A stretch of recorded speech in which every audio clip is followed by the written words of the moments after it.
છેલ્લા 3 દિવસથી ભાવનગરમાં પણ પ્રેમ લગ્નને લઈને એક વિરોધ ચાલી રહ્યો છે। પાટીદાર સમાજની યુવતી અને બ્રાહ્મણ સમાજના યુવકના પ્રેમ લગ્નને લઈને હવે મામલો મેદાને છે। ભાવનગરમાં યુવતીના પ્રેમ લગ્ન બાદ પોલીસના નિવેદન વિરુદ્ધ યુવતીનું નિવેદન સામે આવ્યું છે। ભાવનગર પોલીસે 2 દિવસ પહેલા એક નિવેદન આપ્યું હતું કે જેમાં યુવતીએ કોર્ટ સમક્ષ નિવેદન આપતા ભાવનગર પોલીસ હવે ખોટી પડી હોવાની વાત સામે આવી છે। 2 દિવસ પહેલા ભાવનગરના ડીવાયએસપી દ્વારા આપેલા નિવેદનમાં અને કોર્ટમાં યુવતીના નિવેદનમાં તફાવત આવ્યો છે। 1 મહિના પહેલા પાટીદાર યુવતીએ એક પ્રેમ લગ્ન કર્યા હતા અને આ પ્રેમ લગ્ન કરતાની સાથે જ યુવતીના પિતાએ સાસરિયા પક્ષને ઘરે બોલાવીને માર્યાના પણ આરોપ હવે લગાવવામાં આવી રહ્યા છે। ભાવનગરના ઇસ્કોન મેગા સિટીમાં 2 દિવસ પહેલા સમાધાન માટે બોલાવ્યા અને સમાધાન માટે બોલાવતાની સાથે જ યુવકના પરિવારને મારી યુવતીનું અપહરણ કર્યાની ફરિયાદ પણ એ યુવતીના પતિ દ્વારા નોંધાવી હતી। અપહરણની ફરિયાદ થતાની સાથે જ પોલીસ દ્વારા એક નિવેદન આપવામાં આવ્યું હતું। પોલીસ તપાસમાં પોલીસે નિવેદન આપતા એવું કહ્યું કે યુવતીએ એવું કહ્યું છે કે મારું અપહરણ નથી થયું, મારી મરજીથી ગઈ છું।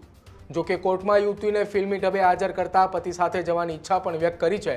જજે પોલીસ બંદોબસ્તની વચ્ચે બંનેને ઘરે મૂકવા જવાનો આદેશ પણ આપ્યો છે અને આ તમામની વચ્ચે પોલીસ દ્વારા ચુસ્ત બંદોબસ્તની સાથે જ મોડી સાંજે યુવતીને મૂકવા માટે તેના પતિ સાથે તેના પતિના નિવાસ સ્થાને પહોંચી હતી પોલીસ। આખી આ ઘટનાની અંદર છેલ્લા 48 કલાક કરતાં પણ વધારે સમયથી એક હાઈ વોલ્ટેજ ડ્રામા ચાલી રહ્યો છે। આ ડ્રામાની અંદર ભાવનગરની અંદર પાટીદાર સમાજની એક યુવતી છે કે જેને પ્રેમ લગ્ન કર્યા હતા અને તેની ઘટના સામે આવતાની સાથે જ આખી આ ઘટનામાં રાજકીય દબાણ હેઠળ પોલીસે કામગીરી કરી હોવાની વાત વારંવાર સામે આવી રહી છે।